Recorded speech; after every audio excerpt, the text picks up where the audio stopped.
Então vamos para refratários básicos, os refratários magnesianos, tá? Eles são refratários básicos, eles englobam materiais que são desenvolvidos a partir da magnésia, tá? O nosso MgO, que na maioria tem, bom, eles têm a magnésia como componente majoritário, né? Isso é basicamente, né, o nome dele magnesiano já nos diz, né? E eles têm umas variações de sistemas de óxidos que eles englobam. Por isso eu não vou mostrar o diagrama de fases, porque quando eu falo refratário magnesiano, eu estou falando de refratários que é composto principalmente de MgO, de MgO-CaO, MgO-Cr2O3, MgO-L2O3, MgO carbono, Al2O3, MgO carbono. Então são uma gama de refratários com base no MgO, tá?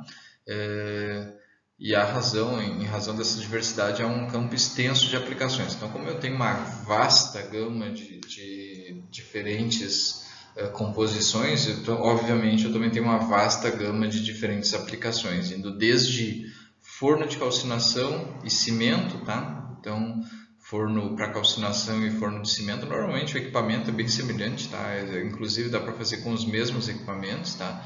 Revestimento de panela de aço lá da metalurgia da panela, passando por reatores RH, VOD e AOD, né? Até conversores a oxigênio e fornos elétricos a ar. Então existe toda uma gama de processos que se utilizam dos refratários magnesianos, né? Alguns fatores possuem fundamental relevância no controle microestrutural e na formação de fases secundárias nos tijolos magnesianos. Então, aqui são fatores importantes, tá? Para controlar a microestrutura e para formar fases secundárias, que não são as principais fases, mas elas desempenham um papel importante também, tá? A composição mineralógica, né? Especialmente os teores de MgO, CaO, SiO2 e Fe2O3, tá? O tamanho dos cristais de magnésio, tá? Qual o tamanho se a gente olhar a micrografia lá, o tamanho dos cristais resultante da magnésia, né? A massa e a porosidade aparente, tá? Então, a quantidade de poros ali vai ter uma relevância bastante importante, né? E a presença de quantidade de impurezas, especialmente o B2O3, tá? Então, que ele é bastante negativo para o magnésio, tá? Para os refratários magnesianos. E por fim, a basicidade do sinter de MgO, que o sinter é a matéria-prima da produção dos refratários. Então a basicidade desse sinter também é de importância para o processo, tá bom? Então vamos seguir adiante.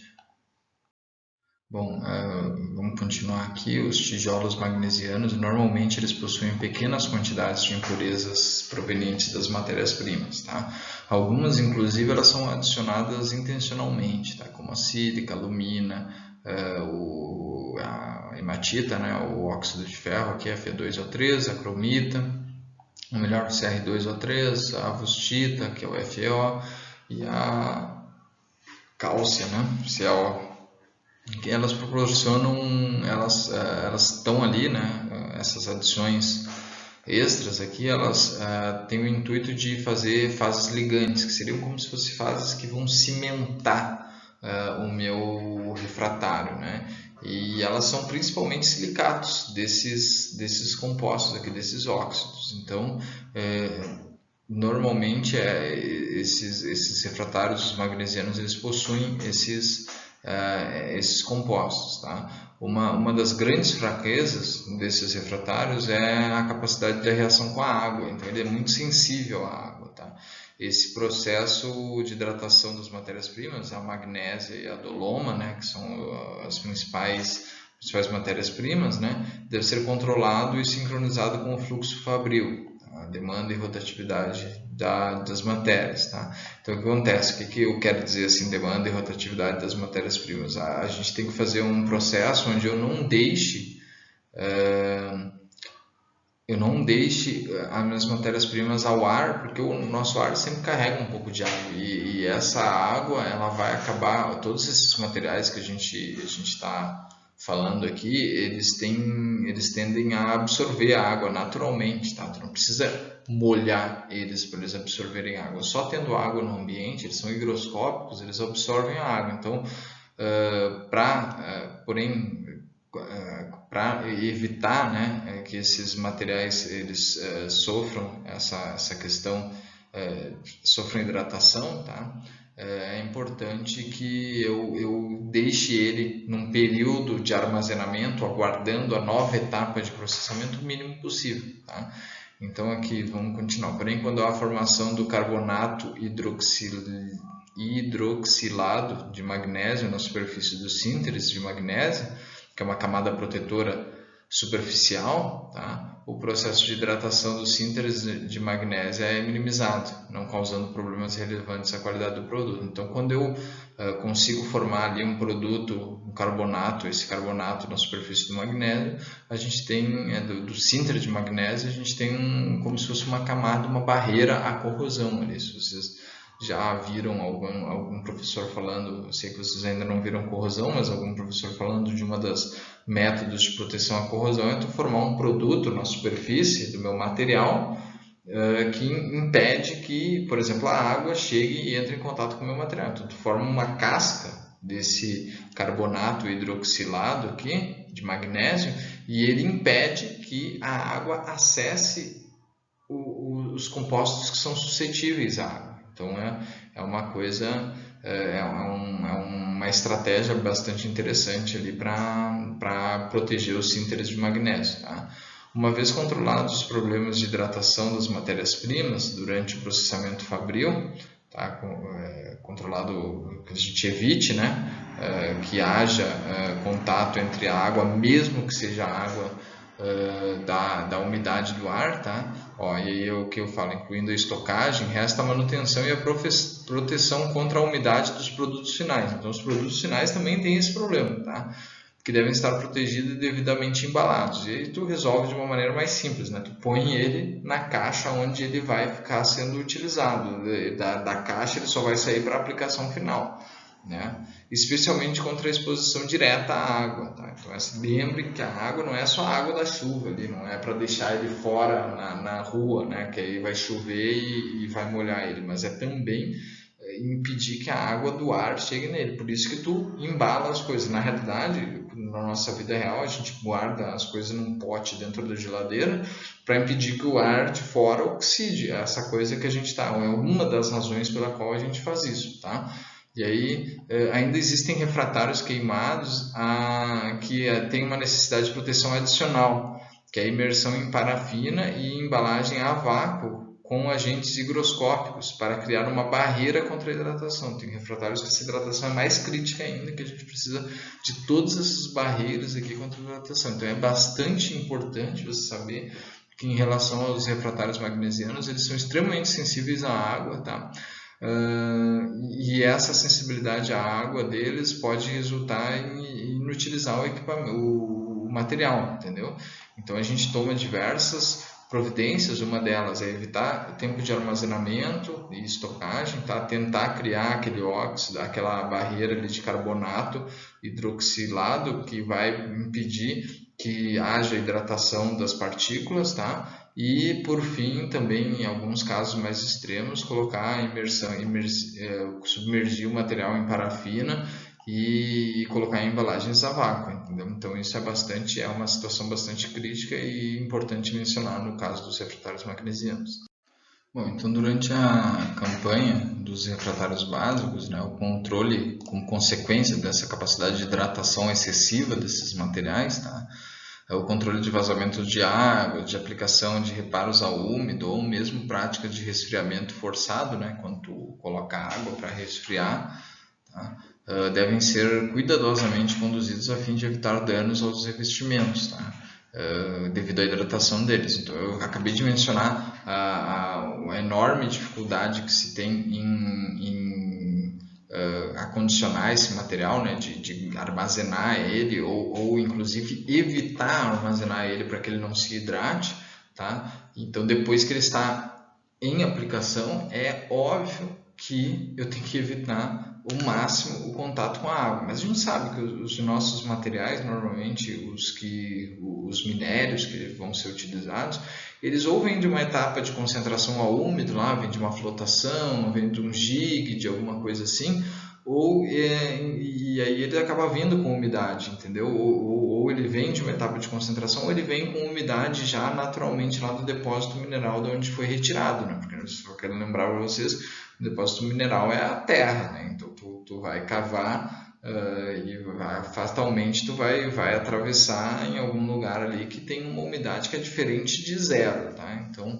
é sempre importante vocês terem isso em mente, que esse material ele vem de algum lugar, o material que vai entrar em contato com o refratário ele vem de algum lugar, e com frequência esse algum lugar teve contato com a água e eventualmente até tem água na composição, então mesmo tentando evitar ao máximo, eventualmente não é possível, tá? Então aqui o processo de hidratação ele depende de muitas variáveis, aliás, depende das que eu vou expor aqui, tá? O tipo de óxido, então o CaO é o principal óxido, né? Aí a relação de CaO e MgO, o MgO, e aí depois secundariamente com a concentração de MgO L2O3, além da MgOC2O3, tá? Então a área superficial, tamanho dos cristais, dos grãos dos cristais, né? Quanto maior o grão, menor a área e, consequentemente, mais difícil que ocorra a hidratação, né? Ou pelo menos que se hidrate menos, né? A temperatura de queima também é importante, tá? O teor e o tipo das impurezas, tá? E a pressão parcial de vapor de água e de CO2, tá? Então são coisas importantes no processo de hidratação, tá? Eu acho que eu não mencionei lá anteriormente, quando eu falei do B2O3, tá? Ele é importante que não haja B2O3 na matéria-prima dos refratários magnesianos, porque o B2O3 pode ocasionar corrosão, tá? E aí a corrosão no B2, devido à presença do B2O3 ali na composição dos refratários magnesianos, ele propicia que ocorra com mais facilidade, tá bom? No caso dos refratários básicos, as alternativas usualmente utilizadas para diminuir a taxa de hidratação são o aumento dos grãos, eu já havia falado anteriormente, aí a gente vai mais ou menos na mesma linha dos metais, né? Quando a gente aumenta a temperatura que a gente está tratando o meu metal, eu propicio um maior aumento dos grãos do metal. Isso também acontece no caso dos refratários. Então, eu elevo a temperatura e aumento os grãos do meu refratário, tá? E aí melhora as propriedades em relação à hidratação, tá? Utilização de outras fases sinterizantes, como a hematita, o rutilo, aqui não, o TiO2, a alumina, ZrO2, esse óxido de lantânio e óxido de cério também são alternativos, tá? E outra coisa é recobrir os grãos com piche, tá? Então tu impede, tu coloca uma outra fase entre o teu refratário e a carga, né? E aí tu acaba impedindo que a água ou o CO2 acabe hidratando o meu refratário, tá bom? Então vamos seguir adiante. Bom, então vamos falar um pouco dos refratários dolomíticos, né? Os refratários dolomíticos, eles são compostos por dolomita, né? E a dolomita, ela é um composto básico, né? Composto de carbonato de cálcio com carbonato de magnésio, tá? Que após a calcinação se decompõe em cálcio e magnésio, tá? MgO e CO. Os refratários dolomíticos eles podem ser divididos em duas classes, tá? A classe dos dolomíticos queimados, chamados de doloma, e a dos dolomíticos contendo carbonos, ligados a piche ou resina, tá? A primeira classe, a classe dos refratários queimados, dolomíticos queimados, né, os dolomas, ela possui aplicações na zona de queima de fornos de cimento, juntamente com materiais à base de alumina e magnésio, tá? E também zircônia e magnésio, que tem substituído os refratários cromomagnesianos, tá? Depois eu vou mencionar alguns detalhes sobre esses refratários cromomagnesianos, tá? Mas uma questão aqui desses refratários é que eles acabam sendo, os cromomagnesianos, eles têm perdido espaço porque eles acabam, por questões ambientais, né, eles acabam podendo liberar cromo hexavalente. Esse cromo hexavalente ele tem potencial cancerígeno, né?